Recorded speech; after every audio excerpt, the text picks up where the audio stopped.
Computer. Hello, everybody. Astrologer Dawn and Jennifer Juel here. We are continuing with our discussion of Pluto and Aquarius, which house it's hitting in your chart, and some things you can do or think about as this stuff will become more aware to you over the next couple of years. So yesterday we did the first through the sixth house. So those are the real personal planets.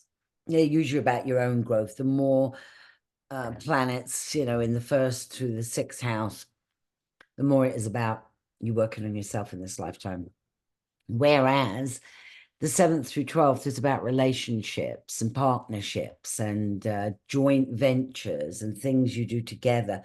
It's also the letting go piece because the 12th house is involved in there.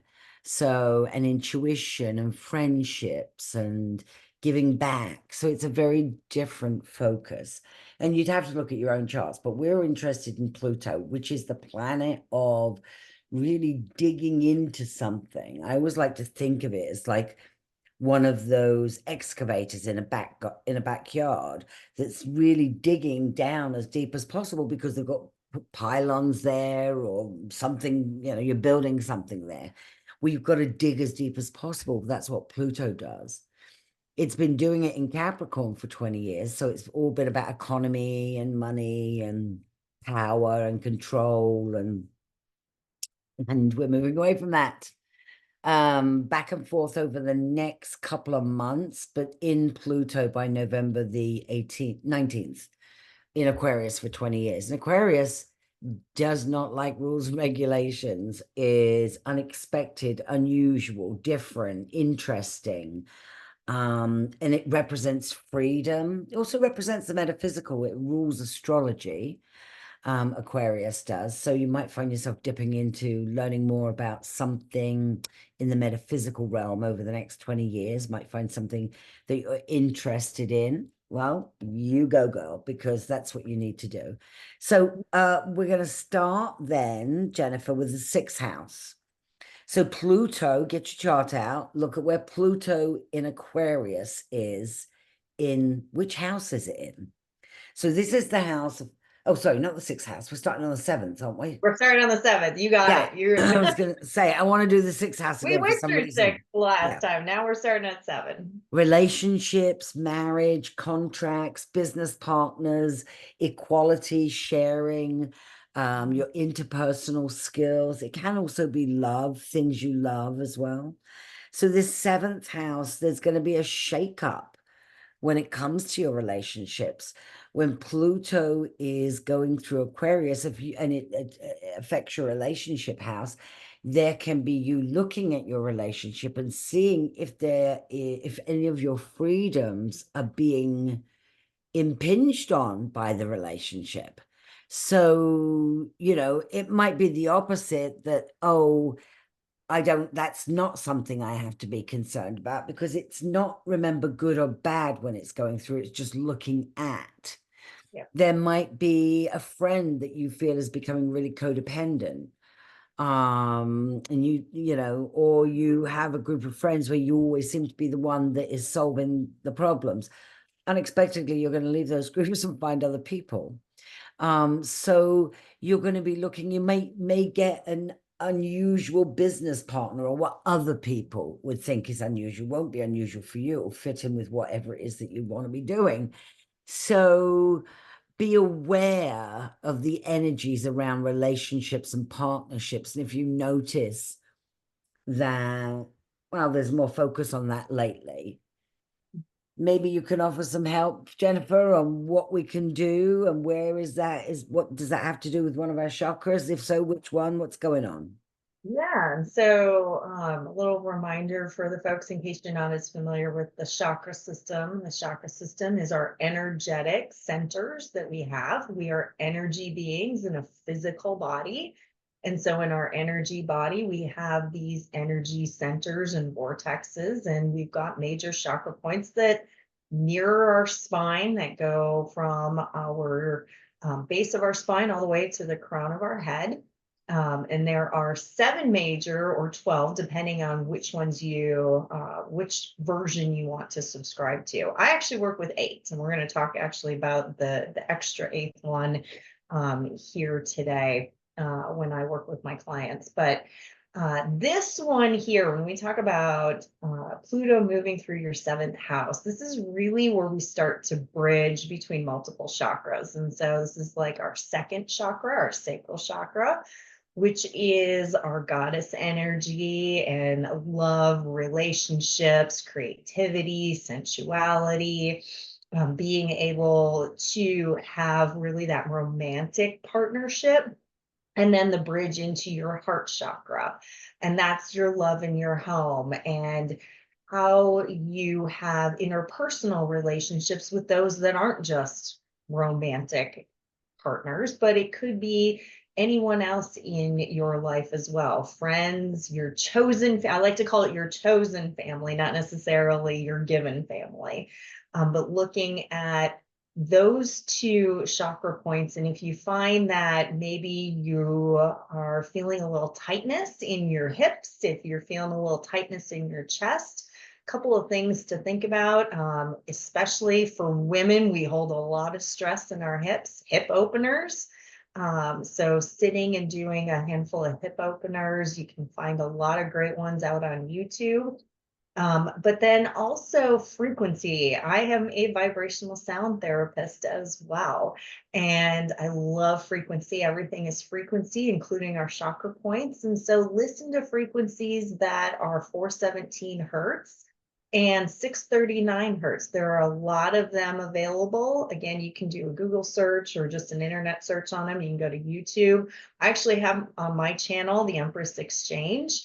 I have sound baths that I have done for very specific chakra points and being able to clear the energy and get the energy moving into those. Good, good, good, good. Well, once we're done with that 7th house, we move into the 8th, which is Yeah. the intimacy. It's sexual Yeah. intimacy, it's marriage, it's shared finances, inheritances, taxes, loans, assets, property, joint ventures and goals, mystery, partners, resources. Now, sometimes this is also called the house of death. So Pluto is ruled by Scorpio, which is the 8th house. So if you have Pluto moving through Aquarius, but it's moving through your 8th house, you can expect some major unexpected changes. Now, I'm not going to shy away from it. Somebody who's going to be watching this is going to have somebody who dies because it's going to be the unexpected of the Aquarius energy. So it won't be somebody that was well. It won't be somebody that was sick. It'll be somebody that was well. So it'll either be an accident or a sudden heart attack or something that nobody even the person themselves knew about. So you can't prepare for that. So best be loving to everybody. It's an opportunity, because that is not going to happen to everybody. That might happen to, 2 of you. The other thing is the inheritance piece does come into that. Then there could be unexpected things that you didn't know about. If one of the biggest things I've been through with my clients over the last nearly 30 years of my business is when your mother dies and your father remarries, and or vice versa, and their partner suddenly becomes the executor and gets everything. So be aware of that I don't know what you can do about that because it's very difficult when you're the children of, but do what you can, work within the realms of your family, but also in this shared finances piece, you might unexpectedly find that your partner has a lot more money than you realized and or a lot less than you realized. So that could be the shock as well. How do you adjust your lifestyle to that? Do you adjust your lifestyle to that? Yeah. Is this a breaking point? Yeah, what literally just popped into my head is you're going to find out maybe your partner has a lot of debt that you didn't know about. Like Yes. there's the surprise that comes Yeah. in. And then Yeah. this is the sacral chakra. So tell us more Yeah. about how that's going to Yeah. fit into this 8th house journey. Yeah. So this one too, kind of like the 7th, is a little bit of a bridge. It's the balance between your sacral chakra, which is that creativity, that sexuality, intimacy, really knowing your love language, knowing how you communicate with your partner, especially on a romantic level. But the bridge then into your solar plexus chakra, which is the ruler of finances and Mm. possession, and the masculine energy. So really taking an evaluation of the balance between your feminine side and your masculine side here. And are you living in one more than the other overall in your life, but in very, certain situations that you might be experiencing? And in certain cases, you do need to live a little bit more in your masculine energy versus your feminine energy, and vice versa. But Mm. really looking at that balance. And then we've got the ninth house, which is wisdom, long distance travel, philosophy, higher education. And higher education isn't just bachelor's, master's, PhDs, becoming a lawyer. Higher education can also be taking some kind of course online. Higher education, especially for those of us who are in the metaphysical industry, we're constantly learning different things or new things or things we didn't even realize about certain planets and signs or stuff to do with tarot or human design, whatever it is that is your metaphysical thing. So that is higher as well. It also rules the law and religion as well, cross-cultural relationships, learning, ethics. It's a big proponent of things being ethical when things are in the ninth house. But the travel can be really, you might get unexpected opportunities for travel. If it's something you've always wanted to do but never done, create a dream board, because when Pluto is in Aquarius, that's about humanity. So there might be a trip that comes your way where you can do two things: not only go to a place that you've wanted to go to, but help out in some way, shape, or form, and it be paid for by somebody else, or the money comes to you in some ways, because it's not really about not having money to do things. Also, if you're drawn towards, you might be unexpectedly drawn towards certain disciplines, metaphysical or alternative. Instead of poo-pooing them, just follow them, see where they go, see if they become more interesting, or see if there is something that you really want to pursue, or it takes you down a different path, because sometimes that's what it does too. It takes you down a different path. But there's opportunities for widening your horizons. That's the big, and it comes unexpectedly. So, if suddenly somebody says, well, you've got an aunt in Italy, and you go, no, I didn't know that. Oh, yeah, well, she's just got in touch with all of us and she wants you to go and she's going to pay for your trip. Okay, there's the unexpected, off you go. It's Yeah. like, don't let the itty bitty shitty committee talk you out of these kind of things. Because remember, over the next 20 years, there's going to be a lot of unexpected things in certain areas that are going to be more focused on certain areas of your life, depending upon your chart. They're going to keep happening. And so what you can do is just maybe understand a little bit more about that particular area so that you are more aware. And then you can say, oh, I think I need to be shored up in this way. Oh, look, there is that trip that being offered. I'm going to do that. So what is the ninth house? That house is our third eye chakra that we have. It's about expansion and intellect and really seeing beyond what we see today, looking for the things that we don't have awareness of. So, when you have the opportunity to travel, going there, learning about other cultures, learning about other customs, philosophies, you talked about higher education, maybe expanding, course, those of us in metaphysical, I've taken a lot of courses, from herbalism to Reiki to vibrational sound to, um, breath work, all these different things that I have done. And so I'm sure there'll be one that pops Yeah. up in my feed at some point, and it's going to be, oh, there's the invitation. But really trying to see what you don't know today, like moving beyond what you don't know today and expanding for a higher Mhm. understanding to help humanity. And that's the age of Aquarius. Yeah. That is, isn't it? Okay. Moving. Can you hear that beeping noise? No, Oh, no, I'm that is good. great, because I kept thinking, I know. Filters are fantastic isn't on it. that horrible when that Yeah. starts happening? I'm like, oh my goodness. Can anybody else hear that? Anyway, moving on. One other Yes. thing on the third eye chakra, hertz wise, if Oh yeah. you want to help clear out, it's the 852. So we've got an 852 hertz that you can use and it'll help. And if you can take a frequency, or if you have a tuning fork that's 852, just lay it on. Can you hit that on something I'll be happy on something. so we can hear Well, what it sounds like? hopefully.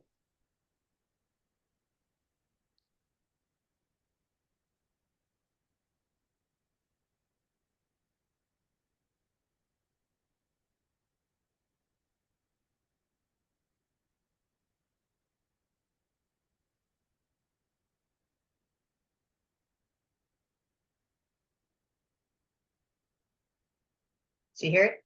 Did it come through? No, but it's No. fascinating watching you. So, that's fine too. It's something to do with the tuning fork you do like this, and if the person was doing it themselves. And if you want to investigate that a bit further, Yeah. go for it, because that is important. No, let's get on to the 10th house. Okay. Yes. Career, long-term goals, structure, status, recognition, reputation, public image, masculinity, men, fathers, experts, fame. Now, Pluto in the 10th house, usually a big change in your career. You could be doing something completely different. Maybe you're the executive of a large company and you suddenly give it all up and become a stand-up comedian. Like, it is that kind of change. Or you're in education and you quit and run for national politics. It's just such a change. So it's usually around your actual career. And because it's Aquarius again, there's a broader sense of what the possibilities are. So for some of you, especially if you've got Aquarius going through your 10th house and you're 50 and above, you're going to be looking, actually 40 and above, you're going to be looking at all of your knowledge and experience that you've gained while working for other people. And if there are certain aspects in your chart, you're going to look at those gifts and talents and see how you can monetize you. Because really, I don't know where it was written that you have to take a job you don't want to do for money. Isn't it better to do something? I mean, if you're going to do something for money anyway, isn't it better to do something that you enjoy? So finding out that it's also an opportunity that you get shown more information around your career, either where the ceiling is and how you're going to have to go around it, or, if through it, whatever the way is. And it can be recognizing that you're not being utilized enough, and you quickly change and go, well, I'm going to do something different, or I'm going to do this in a different way. And what does that in the chakra sense connect with? Yeah. Yeah. So again, going back to the third chakra, your solar plexus, finances, possessions. But in here, because this is a bridge to what I consider your throat chakra because of your public image, just a couple things that you really need to do is, how do you deal with conflict? Because of the bridge between your character and values and your judge, your finance, possessions, career, all of that, how you make money in there. So understand how you deal with conflict. And if you don't know, there's the Thomas Kilmann conflict management styles. I think there's 5 or 6 of them. You're going to pull from each and every one of them, but understand how you approach conflict when you got this moving through your house, when you got Pluto moving through the 10th house, because Yeah. if you don't understand how you deal with conflict and you've got something that you approach in not the most appropriate way, and you aren't able to articulate your character and values in terms of how finances or partnerships or your reputation goes, you're going to see a little bit of trouble through this. See, and this is going to be going through my natal. We meant to mention that about the relocated Yeah. and the natal charts. Let's stop for a second around that. because you had a question about that. Yeah, What was the question? I'm glad you reminded me of this. So Yes. with this question, I've run my natal chart, Yes. this, and you run my natal chart as well. And so there's the natal chart from when you were born, the date and Yes. time, place you were born. Yes. You've mentioned here in the previous conversation with the first through sixth houses, and you kind of alluded to it here, Pluto moving through whatever house it is. And so to me, that sounds like it's not exactly the same house of when I was born, but there's something that's happening right now at this place and time. And Yes. so how can I know where Pluto is in my chart right now so that I Well, can prepare for this? if you're one of my clients, you ought to Yeah. know what your rising sign is, where you were born, and also in your relocated chart. So you can figure it out from that. You just count the number of planets, count the number Mhm. of signs, because there's 12 of them. Mhm. You can go online. Yeah. I think astro.com has a free, you can get your chart. That it will also ask you if you want it relocated. So you just put in the place that you live right now, and that will show you. And what it changes are the houses. It does not change. So the planets have the power, the signs tell us how we handle the power, and the houses tell us where in our life that power shows up. So when we're talking about Pluto and Aquarius, we're looking at which house is that showing up in. So the planets don't change, the signs don't change. You still deal with something in the same way. You just deal with it in a different area of your life. So when you have moved more than 100 miles away from where you were born, you can end up with something called a relocated chart. And so that chart is as if you were born in that place, and it moves it. Sometimes it's going to, for me, because I was born in England and I live in Arizona, that's a big change. So what I've noticed when I relocate American people's charts, so if you live on the East Coast or the West Coast and you switch, the most you can have is like 3 signs difference. So for example, you were born in Wisconsin, so it's okay. So you were born with your rising sign is Sagittarius at 22 degrees. So if I were to move you to the West Coast, and the chart goes the other way around. So I might be able to get you at the end of Scorpio, or if I move you the other way, you might be Capricorn, but you can only be that because in America, it's not far enough. 3,000 miles is not actually far enough to move it that much. Yeah. Move me from England. Yeah. Where, Move me to a nice little country in Europe and yeah, yeah. different story. So, I'm Aries rising, and my Aquarius is at the moment, because we're not past 2.57 degrees, it's in my 10th house. Right now, it's going through my 10th house. It'll be going through my 11th house mainly for the next 20 years in my natal chart. However, in my chart where I live now in Arizona, it's going through my 2nd house of finances. So a change coming around that. So I have to look at both, probably some kind of financial change around my career, because I know how to put all this stuff together. But even if you only know what the natal is, that's fine. That's absolutely fine, because there's always going to be the underlying that goes on, which is your natal chart, which never changes. You can't be born somewhere else. And if you go, well, I discovered I was born in Saudi Arabia, well, then that's where you were born. We do the chart for that information. If you wonder where can I find my time, birth certificate. If you're born in America, most of the time it's going to be on your birth certificate. Not going to be so much in other countries, depends upon the country. England didn't have it. My mum just happened to know it. But in birth certificates, definitely in America. And if not, find out where the hospital records were for when you were born, because when you were born, there were 2 sets of records, one for your mum and one for you. They're probably microfiched somewhere in a basement collecting dust, but you can find it if you're really, if it's really important to you. You can also have a a chart done that will give you your time of birth. I'm not somebody who does that. It's very complicated, and there's very few astrologers that do them because you have to do it by hand. But you can go on the internet and find somebody who can do that. But we're just focusing on whatever house it's going through, whatever chart it is that you're using. So yeah, 10th house, and this is specific to me this time because of that. And with the solar plexus, you're dealing with those materialistic things. Mhm.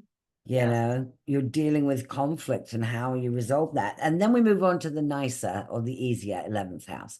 So Yeah. the 11th house is actually ruled by Aquarius. So when you've got Pluto in Aquarius going through the 11th house, usually big shifts and changes. And it's to do with your groups, your social life, your friends, your social awareness, your humanitarianism, technology, hopes and wishes for the future. It's a time when you're much more aware of the possibilities and the opportunity for the future and hope for the future. So if you have, and it's going to be going through mine for most of the 20 years, probably for 3 years, it will stay in that second house in my natal chart, my 10th house, and then it will move into my 11th. Won't move into my third for longer, and it'll stay in my second house for a little while longer. But eventually, after 5 years, it'll be in my third house, which is of communications. I'll probably write a book by then. And my 11th house, which I've always thought about starting an organization. So, but those are the things to come. And it might not be the type of organization or book that I thought I was going to write or organization I was going to be involved with. So that 11th house, how do you want to give back to society? Well, the best thing is to look at what are your gifts and talents, because that's really the best thing that you can do is use your gifts and talents. Yeah. And then find like-minded people who have similar gifts and talents or connections and look at how you can give those out to the world. That is the 11th house. It is a great time to be unearthing what those hopes, wishes, and dreams. Not my first coach, my second coach said to me, Dawn, nobody ever drifted their way to success. And I always thought about that. And I thought, wow, she's right about that. If you're in the middle of the ocean and you've got two paddles, you don't just leave the paddles in the boat. You don't just wish, yes, you might pray, but if you've got two paddles, God's going to say to you, you got two paddles, get paddling. Or use your arms, it's going to be, but you have to get moving. There's a piece that we have to do. We've got to identify those hopes, wishes, and dreams. So many of us are going to have the opportunity to do that, as that energy is really about the future and freedom, and what that looks like for us on an individual level. So what chakra does that So this trigger is for you? my 8th chakra point that I work with, and it is called the thymus chakra, which is also known more commonly as the higher heart chakra. So when you look at the chakra system, you have your heart chakra and you have your throat. Well, your thymus is actually located in between and just offset a little bit here off to the right. So this is the one that's ruling about service to others and the greater good, and looking at humanity as a whole and how you can contribute to society and the future. In here, I talk about some things about how you can be of service to others and things that you can do. Actually, there's a wonderful book out there called Ikigai. So it's Igikai.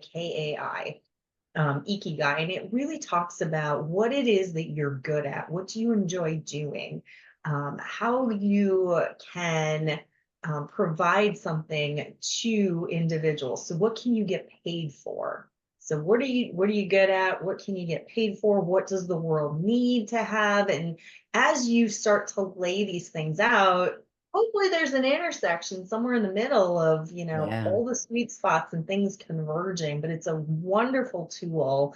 Highly recommend people, spend some time in looking at it. And when you write out the different components of Ikigai, you got to make sure that you're writing 2, 3, 4 pages of things that you love to do. And sometimes it's hard for people to even get past 1 page. But writing out all the things that you love, all the things that make you laugh, all the things you enjoy doing, and then start to look at what are the things that, people need and humanity compared to the things that you enjoy doing as well. And it starts to move down, and suddenly the picture becomes more and more clear. I did one of those earlier this year, and I'm doing what I love, so it worked out fine. Exactly. It worked out well.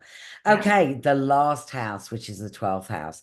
This Yeah. is the house of endings, of healing, of closure, of spirituality. It's also karma, old age, afterlife, what's hidden, limiting beliefs, and your subconscious. So, you're more than likely, if you've not really experienced strong intuition, there's a good chance that when Pluto is in Aquarius, it's going to spark that piece of you.